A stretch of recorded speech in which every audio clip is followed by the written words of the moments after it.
Well, hi, welcome to Horror Score, episode 13. Jack in the Box. And we're your hosts, Jesse and Vanessa. Welcome back. If this is your first time viewing, you missed a bunch of episodes, but this week's episode, as we said, is Jack in the Box. We own a copy. We saw the cover. We were like, this cover? Yeah, Awesome. we invested in this. This wasn't just a $3 dump bin DVD. This was $9.99. What? Yeah, I paid $10 for this movie because the cover's kind of awesome. The monster looks pretty cool, and there's pictures on the back. He does look really cute.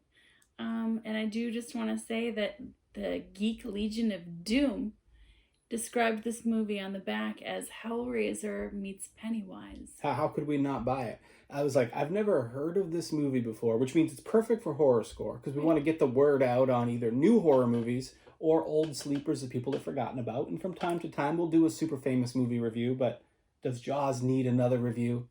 Just go watch it. Yeah, I mean, everyone knows Jaws is awesome. We don't have to review Jaws. But here we are with Jack in the Box. Before we get into it, quick question for you.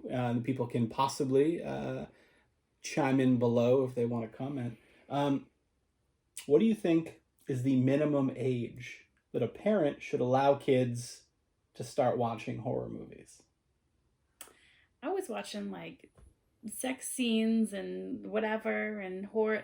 My mom was making me watch like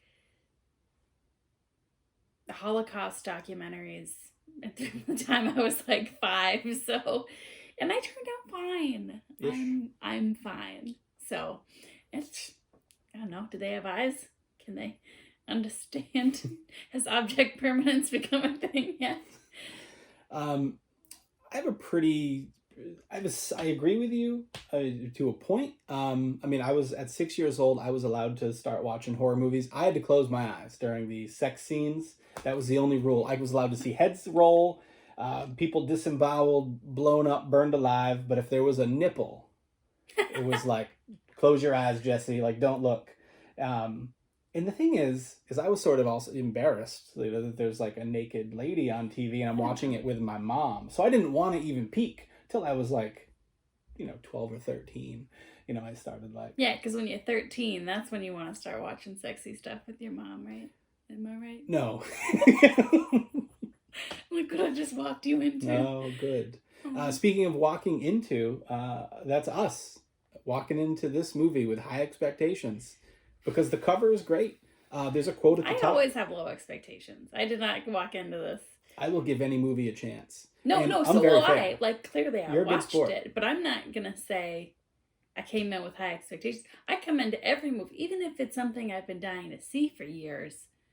If I go into it with low expectations, I can only be impressed. Well, the tagline at the top of this movie is, once you open it, you can't escape it. And that's true for at least an hour and 28 minutes. Right. But Walmart does have a pretty good returns policy. I'm keeping it. Because the box is so nice. I may not watch it again unless someone comes over to my house begging to see this movie. Like if they watch this review and there's something that we say that sparks interest and you come over and you say, hey, let's watch Jack in the Box. I mean, I'll do it. I'll watch any horror movie. Well, let's get to scoring. All right. I guess let's get to scoring. Let's talk about the story of this movie. I had a little problem just with one thing I'm going to get off my chest, and you can take it away concerning the story. There's a museum. This guy gets hired to work at a museum. We don't really know what his job is. In another country. Yes, I think it's England. That Casey gets a job doing something. I think they refer to him as a curator once or twice, but it's really unclear what his job is. He just walks around and goes, wow. He looks in boxes. Can't believe you have these. But also this museum, it's unclear what it's a museum of. We can only assume just local history. There's some mannequins with kind of some military clothes on a few of them. There's printouts on the wall of dates. Just Xeroxes. Some furniture with some drapery over it. This 11 by 8.5 piece of paper says 1888 on it. And the movie spends a majority of its time here. The set is not very good. It starts strong. I think the movie actually starts pretty strong. It starts on a farm, and we get to see this really cool looking ancient Jack-in-the-Box. Be unearthed. Yeah, like this farmer just pulls it out of the ground. He finds it with a metal detector. And the box design is pretty awesome. It's neat, yeah. And we actually get to see like a little glimpse of the monster early on. And the monster looks really good. The rest of the movie doesn't. So what did you give it for story? Story got a 9 out of me. I feel like they had a good idea for a 45-minute movie, and then someone told them they had to make it an hour and a half. And they were like, what can we do here? I don't know. Let's have him walk around this museum. Do that last thing again. Yeah, let's do that one let's again. Have a random person show up to the museum and then ask for the Jack-in-the-Box will kill it again. Where's your war? What'd you give it? I give it a 7, and this is because it's one of my biggest pet peeves in any movie. No, go on. But especially horror. Like, don't give me arbitrary dates. Don't jump me through time an arbitrary amount of years. Don't give me the 12 years later thing if it's not going to come up later, if it's not important, because my brain is going to try to figure out for the next hour what is the significance of it being 12 years later. And they did so many different time jumps that ended up meaning nothing, that it took me out of the movie. I think the importance was just to show that time had passed and 12 was an arbitrary number, but I don't think they wanted to use a date like it's now 1997. Like, I don't think they wanted to like stick an exact date on the movie. 12 years later is an exact amount of time.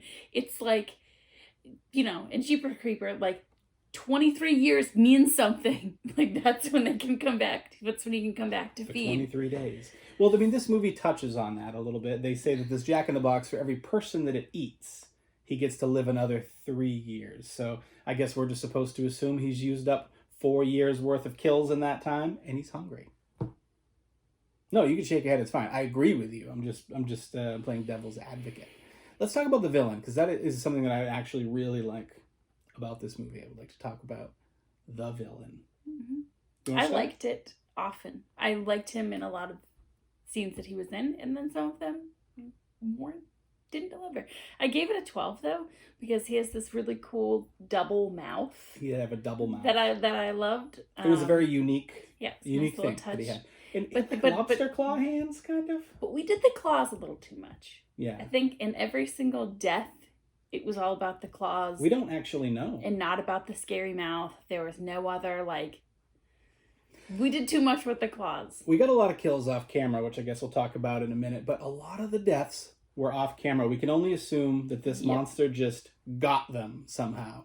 And we know that whenever he's done with them, he pulls them into the box, because we get a lot of scenes where a hand goes into the box, like his last victim being pulled in.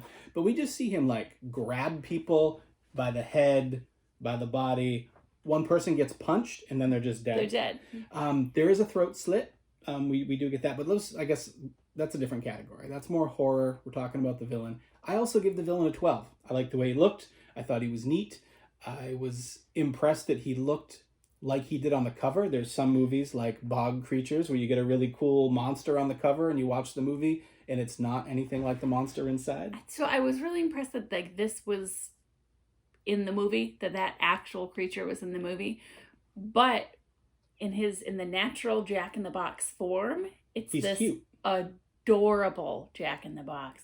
And what would have been really nice for me was if that thing was evil and got to kill that really would have given this category some points. They finally overcome the big scary one, and it turns out he's worse. Yeah, he's worse. Yeah, like a little Frieza situation. Like that was his henchman, but now it's the big boss time. So we've kind of already talked about horror a little bit, but let's do it officially. I've already stated that I was kind of bummed out that there's so many deaths off camera, and there's one death in particular.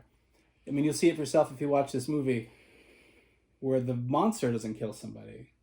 The box does. There's just one scene where they scraped together a little bit of money and hired one of their college friends to do some CGI real quick, and the box turns into a blender. And it looks really bad. and it does sort of what they liquefy let a you person. see works. It doesn't. Yeah, and here's my problem with that. This movie is not rated. It's not PG-13. It's not even R. They can do whatever they want because it's not rated in everything that happens. I mean, you get to see one little scratch on someone's throat that doesn't even bleed. It all happens off camera, and that really bums me out. So for horror, I mean, I gave this movie a 7. There's 7 deaths. Most of them are off camera. We get a couple of jump scares. And I think there's a scene with 2 goons that's a little suspenseful. A couple of burglars. Aside from that, I was just waiting for the monster to speak. I wanted him to be scary, like a Cenobite, or even like Pennywise to be able to... Oh, didn't you hear? It's Hellraiser meets Pennywise, so... I mean, I heard it that should already be in there. Yeah, but it's not. It's not. I'm sorry, Geek Legion of Doom, but you're incorrect. Maybe they got paid to make that statement. Side rant, I made a horror movie in college. It's fantastic. And there was a kid who went to Plymouth State University named Stephen King. And we got him to give the movie a review. So on the box, it actually says, like, you know, a fantastic thrill ride of horrors, Stephen King. Even though it's not the This movie is so good that I'm not allowed to see it. It's on VHS. I've never seen it. So. We'll review it one day on Horror Score.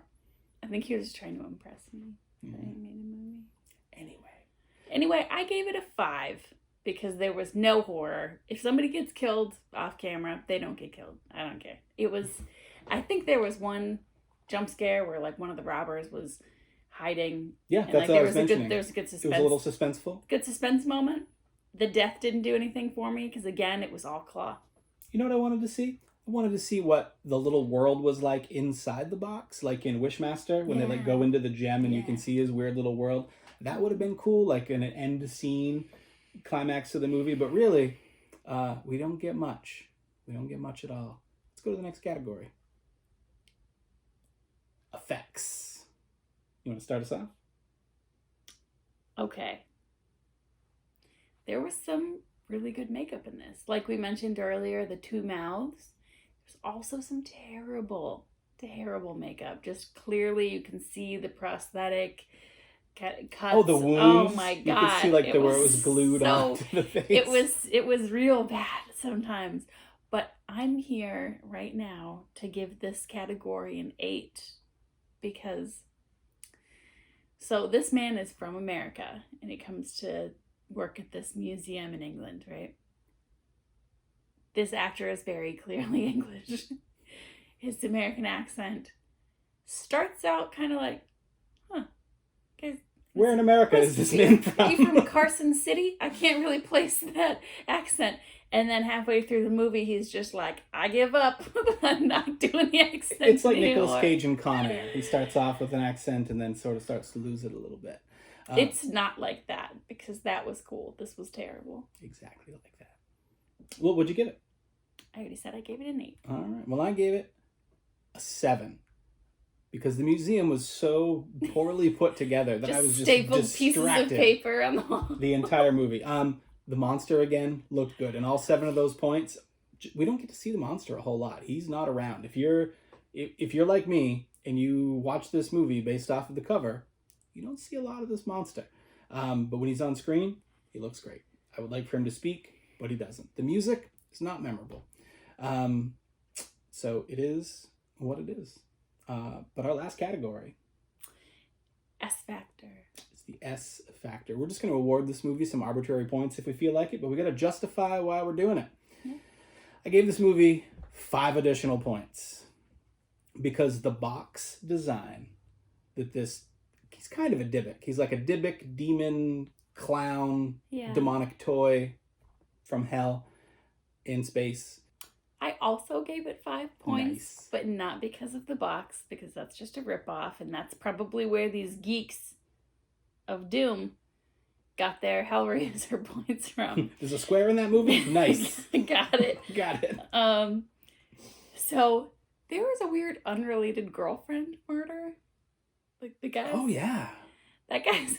Oh, yeah, by the way, like before this guy moved to England, his girlfriend had been murdered and tried to call him while she was about to be murdered, and he didn't pick up the phone. And so I'm assuming that they put that in there so that we can understand, like, that this man doesn't want to let anything like that happen again. And so when people around him are dying, like, it means more to him than it would the average person. But it's a loaded bowl. I would have personally liked, I don't want a death in a horror movie if it's just like, yep, and then we just kill another woman for no reason, not related to the plot at all. But the points it does get are for, if you watch the credits, which you should always watch the credits, there are so many family members in that credit. That's right. And so all of my points come from just making this like a family affair.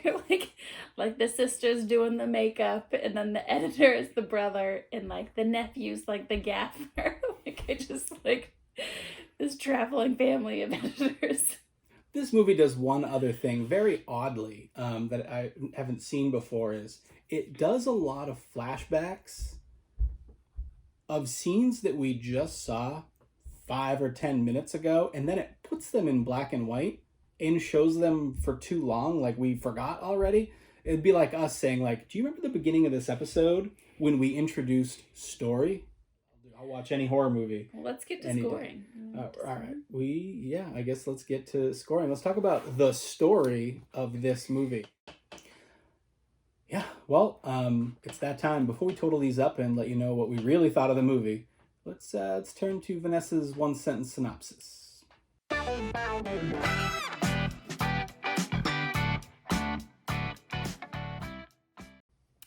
Great Britain finally exacts revenge on the 13 colonies by making a couple from New Hampshire watch and buy this movie. 12 minutes? I feel like it hasn't been that long. But it must have been a reason. I'm really glad there's that timestamp in there. I'm sure there's a reason that they would do that, right? Of course. Anyway, so I gave this movie a total of 37 points. It earned every one of them. Somehow, I gave it a higher score than you. I gave it 40 horror score points. That gives us a combined average of 38.5 reasons to watch Jack in the Box or not. You know, it's up to you. You decide. If you give us 15 minutes, we might save you 2 hours sometime. Stay spooky.